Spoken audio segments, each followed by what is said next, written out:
విశాలాక్షి ఇంట్లో వ్రతం జరిపిస్తూ ఉంటే తులసి కూడా అక్కడికి వస్తూ ఉంటుంది. తులసిని చూడగానే విశాలాక్షి చాలా కోపంగా, నీకు ఎన్నిసార్లు చెప్పాను ఇక్కడికి రాకూడదని, మర్యాదగా బయటికి వెళ్ళు అని చాలా కోపంగా తులసి మీద విశాలాక్షి అరుస్తూ ఉంటే తులసి చాలా బాధపడుతూ ఉంటుంది.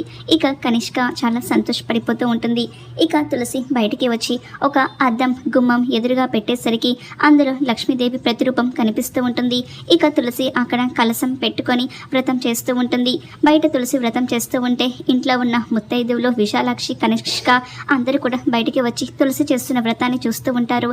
ఇక ఆ నైవేద్యం వాయనం తీసుకోవడానికి ఇక ఎవరు రాకపోవడంతో స్వయంగా తులసి చేసిన వ్రతానికి మెచ్చి ఆ నాగదేవత వచ్చి ఇక తులసి నైవేద్యాన్ని స్వీకరించి తనని నుదుటన కుంకుమ పెట్టి తులసిని నాగదేవత అక్షింతలు వేసి ఆశీర్వదిస్తూ ఉంటుంది.